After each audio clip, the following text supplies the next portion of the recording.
ರಾತ್ರಿ 1-2 ಗಂಟೆ ಇರ್ಬೋದು. ಆ ಕತ್ತಲ ಕೋಣೆಯಲ್ಲಿ ಕಣ್ಣಿಗೆ ರಾಚುವ ಸ್ಮಾರ್ಟ್ಫೋನ್ ಬೆಳಕು.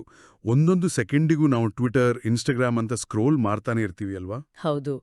ನಮಗೆ ಆ ಕ್ಷಣಕ್ಕೆ ಜಗತ್ತಿನ ಮಹತ್ತರವಾದ ಜ್ಞಾನ ಸಿಗ್ತಿದೆ ಅಂತ ಒಂದು ದೊಡ್ಡ ಭ್ರಮೆ ಇರುತ್ತೆ.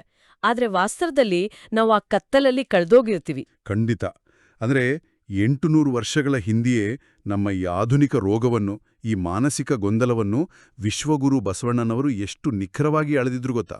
ಬಸವನಾಡಿನ ಸಂಪ್ರದಾಯದಂತೆ ಸರ್ವರಿಗೂ ಶರಣು ಶರಣಾರ್ಥಿ.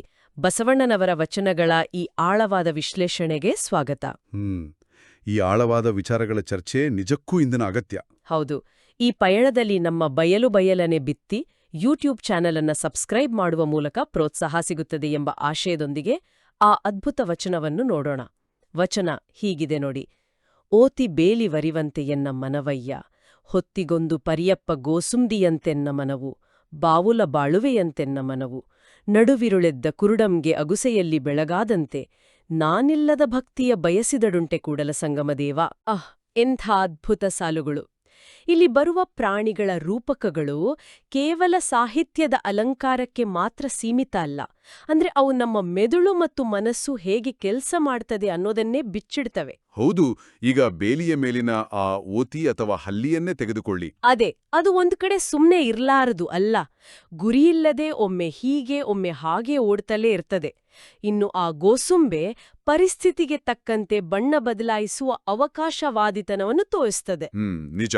ನಮ್ಮ ಗಮನವು ಅಂದ್ರೆ ಕ್ಷಣಕ್ಕೂ ಹೇಗೆ ದಿಕ್ಕು ತಪ್ತದೆ ಅನ್ನೋದಕ್ಕೆ ಇದಕ್ಕಿಂತ ಕರಾರುವಕ್ಕಾದ ಉದಾಹರಣೆ ಬೇಕಿಲ್ಲ. ಖಂಡಿತ. ಹಲ್ಲಿ ಮತ್ತು ಗೋಸುಂಬೆ ಅರ್ಥ ಆಯ್ತು. ಅಂದ್ರೆ ಅವು ಬೇರೆ ಕಡೆ ಓಡ್ತವೆ, ಬಣ್ಣ ಬದಲಾಯಿಸ್ತವೆ, ಸರಿ.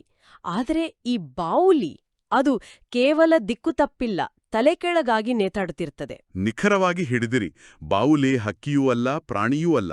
ಅದೊಂದು ತರಹದ ಅತಂತ್ರ ಸ್ಥಿತಿ. ತಲೆ ಕೆಳಗಾಗಿ ನೇತಾಡುವುದು ಎಂದ್ರೆ ನಮ್ಮ ಆದ್ಯತೆಗಳು, ನಮ್ಮ ನೈತಿಕತೆ ಎಲ್ಲವೂ ಉಲ್ಟಾ ಆಗಿರೋದು ಅಂತ ಅರ್ಥ. ಅಂದ್ರೆ ಮನಸ್ಸು ಅಸ್ಥಿರವಾದಾಗ ಸರಿ ಯಾವುದು, ತಪ್ಪು ಯಾವುದು ಎಂಬ ವಿವೇಚನೆಯೇ ತಲೆ ಕೆಳಗಾಗುತ್ತದೆ ಅಂತೀರ? ಹೌದು, 100% ಸತ್ಯ. ಅದೇ ಆ ಬಾವುಲಿಯ ಸ್ಥಿತಿ. ಎಂಥ ಅದ್ಭುತ ವಿಶ್ಲೇಷಣೆ! ಅಂದ್ರೆ ಇಂತಹ ಜ್ಞಾನದ ವಿಚಾರಗಳು ಎಲ್ಲರಿಗೂ ತಲುಪಲು ನಮ್ಮ ಈ ಪ್ರಯತ್ನಕ್ಕೆ ದಯವಿಟ್ಟು ನಿಮ್ಮ ಬೆಂಬಲ ನೀಡಿ ನಮ್ಮ ಬಯಲನ್ನೇ ಬಿತ್ತಿ ಯೂಟ್ಯೂಬ್ ಚಾನೆಲ್ ಅನ್ನು ಸಬ್ಸ್ಕ್ರೈಬ್ ಮಾಡಿ ಎಂದು ವಿನಂತಿಸುತ್ತೇನೆ. ಈಗ ಆ ಕುರುಡನ ದೃಷ್ಟಾಂತಕ್ಕೆ ಬರೋಣ ಅಲ್ವಾ? ಖಂಡಿತ. ಆ ಸಾಲು ಬಹಳ ಮುಖ್ಯ. ಅಸ್ಥಿರತೆಯಿಂದ ಶುರುವಾದ ವಚನ ಏಕಾಏಕಿ ಕುರುಡನ ಕಡೆಗೆ ಯಾಕೆ ಹೊರಳುತ್ತದೆ? ನಡುವಿರುಳೆದ್ದ ಕುರುಡಂಗೆ ಅಗುಸೆಯಲ್ಲಿ ಬೆಳಗಾದಂತೆ. ಈ ಸಾಲು ನಿಜಕ್ಕೂ ಬೆಚ್ಚಿ ಬೀಳಿಸುವಂಥದೆ. ನೋಡಿ, ಇದು ಬಹಳ ಆಳವಾದ ಮನೋವಿಜ್ಞಾನ. ಹಗಲು ಮತ್ತು ರಾತ್ರಿಯ ವ್ಯತ್ಯಾಸವೇ ಗೊತ್ತಿಲ್ಲದ ಒಬ್ಬ ಅಂಧ ಮಧ್ಯರಾತ್ರಿಯಲ್ಲಿ ಏಕಾಏಕಿ ಎಚ್ಚರಗೊಳ್ಳುತ್ತಾನೆ.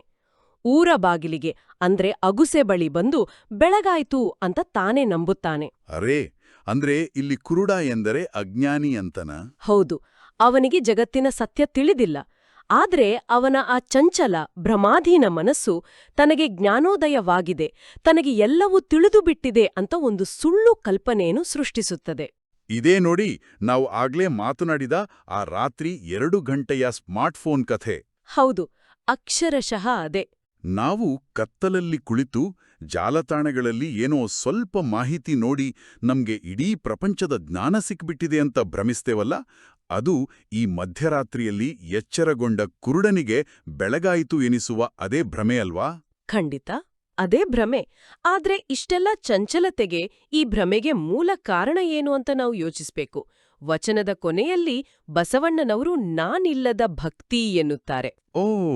ಅಂದ್ರೆ ನಾನಿಲ್ಲದ ಭಕ್ತಿ ಅಂದ್ರೆ ಅಹಂಕಾರ ಇಲ್ಲದಿರುವುದು ಅಂತ ಅರ್ಥನಾ? ಹೌದು. ಎಲ್ಲಿಯವರೆಗೆ ನಮ್ಮೊಳಗೆ ನಾನು ನನ್ನಿಂದಲೇ ಎಲ್ಲವೂ ಎಂಬ ಆ ಅಹಂಕಾರ ಇರುತ್ತದೆಯೋ ಅಲ್ಲಿಯವರೆಗೆ ಈ ಓತಿ ಗೋಸುಂಬೆಗಳ ಆಟ ಖಂಡಿತ ನಿಲ್ಲುವುದಿಲ್ಲ. ಒಂದು ನಿಮಿಷ. ಅಂದ್ರೆ ನಾನು ಎಂಬ ಅಹಂಕಾರಕ್ಕೂ ಈ ಅಸ್ಥಿರತೆಗೂ ನೇರ ಸಂಬಂಧ ಇದೆಯಾ? ಅದು ಹೇಗೆ ಸಾಧ್ಯ? ಬಹಳ ಸರಳವಾದ ವಿಚಾರ ಇದು. ಅಹಂಕಾರಕ್ಕೆ ಸದಾಕಾಲ ತಾನೇ ಕೇಂದ್ರ ಬಿಂದುವಾಗಿರ್ಬೇಕು, ತನಗೆ ಮನ್ನಣೆ ಸಿಗಬೇಕು ಎಂಬ ಒಂದು ವಿಪರೀತ ಹಸಿವಿರುತ್ತಲ್ವಾ? ನಿಜ. ಆ ಗಮನ ಸೆಳೆಯುವ ಹಂಬಲ. ಹೌದು. ಆ ಹಸಿವನ್ನು ನೀಗಲು, ಆ ಅಹಂಕಾರವನ್ನು ತಣಿಸಲು ಮನಸ್ಸು ಹೊಸ ಹೊಸ ವಿಷಯಗಳನ್ನು, ಪ್ರಚೋದನೆಗಳನ್ನು ಹುಡುಕುತ್ತಾ ಓತಿಯಂತೆ ಓಡುತ್ತದೆ. ಹಾಗೆ ಗೋಸುಂಬೆಯಂತೆ ಬಣ್ಣ ಬದಲಾಯಿಸುತ್ತದೆ. ಓ, ಈಗ ಅರ್ಥ ಆಗ್ತಿದೆ. ನಾನು ಎಂಬುದು ಶೂನ್ಯವಾದಾಗ ಮಾತ್ರ ಆ ಮನ್ನಣೆಯ ಹಸಿವು ಸತ್ತು ಮನಸ್ಸಿಗೆ ಸಂಪೂರ್ಣ ಸ್ಥಿರತೆ ಬರ್ತದೆ ಅಲ್ವಾ? ನಿಖರವಾಗಿ ಹೇಳಿದ್ರಿ. ಅಹಂಕಾರ ಇರುವ ಮನಸ್ಸಿನಲ್ಲಿ ನಿಜವಾದ ಸಮರ್ಪಣೆ ಅಥವಾ ಕಾಯಕ ನಿಷ್ಠೆ ಇರಲು ಸಾಧ್ಯವೇ ಇಲ್ಲ. ಎಂಥ ಸ್ಪಷ್ಟತೆ! ಅಂದ್ರೆ ಮನಸ್ಸಿನ ಈ ಚಂಚಲತೆ ಹಾಗೂ ನಾನು ಎಂಬ ಅಹಂಕಾರವನ್ನು ಬಿಡದೆ ನಾವು ಎಷ್ಟೇ ದೊಡ್ಡ ಸಾಧನೆ ಮಾಡಿದೆವು ಅಂದುಕೊಂಡ್ರೂ ಅದು ಮಧ್ಯರಾತ್ರಿಯಲ್ಲಿ ಕುರುಡನಿಗೆ ಬೆಳಗಾದ ಆ ಭ್ರಮೆಯಷ್ಟೇ. ಹೌದು, ಅದು ಕೇವಲ ಭ್ರಮೆ. ನಿಜವಾದ ಸಮರ್ಪಣೆಗೆ, ಶರಣಾಗತಿಗೆ ಅಹಂಕಾರವೇ ಇಲ್ಲದ ನಿಶ್ಚಲವಾದ ಮನಸ್ಸು ಅತ್ಯಗತ್ಯ ಅನ್ನೋದು ಬಸವಣ್ಣನವರ ಸ್ಪಷ್ಟ ಸಂದೇಶ. ಖಂಡಿತ. ಇದೆಲ್ಲವನ್ನೂ ನಮ್ಮ ಇಂದಿನ ವಾಸ್ತವಕ್ಕೆ ಜೋಡಿಸಿದಾಗ ಒಂದು ಬಹುದೊಡ್ಡ ಪ್ರಶ್ನೆ ನಮ್ಮೆದುರು ನಿಲ್ಲುತ್ತದೆ. ಯಾವ ಪ್ರಶ್ನೆ ಅದು? ಪ್ರತಿನಿತ್ಯ ಗೋಸುಂಬೆಯಂತೆ ಬದಲಾಗುವ, ಆ ಗಮನಕ್ಕಾಗಿ ಹಾತೊರೆಯುವ ಇಂದಿನ ನಮ್ಮ ಜೀವನ ಶೈಲಿಯಲ್ಲಿ ನಾನು ಎಂಬ ಅಹಂಕಾರವನ್ನು ಬದಿಗಿಟ್ಟು ನಮ್ಮ ಕಾಯಕದಲ್ಲಿ ಸಂಪೂರ್ಣ ಸ್ಥಿರತೆಯನ್ನು ಕಂಡುಕೊಳ್ಳುವುದು ಹೇಗೆ? ಆ ನಿಶ್ಚಲತೆಯನ್ನು ನಾವು ಎಲ್ಲಿ ಹುಡುಕಬೇಕು ಅನ್ನೋದೇ ಆ ಪ್ರಶ್ನೆ. ವಾವ್! ಇದು ಪ್ರತಿಯೊಬ್ಬರೂ ತಮ್ಮನ್ನು ತಾವು ಕೇಳಿಕೊಳ್ಳಲೇಬೇಕಾದ ಪ್ರಶ್ನೆ. ಖಂಡಿತ. ಆ ಅಹಂಕಾರದ ಬೇಲಿಯನ್ನು ದಾಟಿ ಸ್ಥಿರತೆಯನ್ನು ಕಂಡುಕೊಳ್ಳುವತ್ತ ನಾವೆಲ್ಲರೂ ದೃಷ್ಟಿ ಹರಿಸೋಣ. ಹೌದು, ಅದೊಂದು ನಿರಂತರ ಸಾಧನೆ ಆಗ್ಬೇಕು. ನಿಜ. ಈ ಅತ್ಯಮೂಲ್ಯ ಜ್ಞಾನಪೂರ್ಣ ವಿಶ್ಲೇಷಣೆಗೆ ಮಾರ್ಗದರ್ಶನ ನೀಡುತ್ತಿರುವ ಕಾಯಕ ಫೌಂಡೇಶನ್ ಹಿರೇಬಾಗೇವಾಡಿ ಸಂಸ್ಥೆಗೆ ತುಂಬು ಹೃದಯದ ಧನ್ಯವಾದಗಳು. ಇಂದಿನ ಈ ಆಳವಾದ ವಿಶ್ಲೇಷಣೆಯನ್ನು ಇಲ್ಲಿಗೆ ನಿಲ್ಲಿಸೋಣ. ಸರ್ವರಿಗೂ ಶರಣು ಶರಣಾರ್ಥಿ.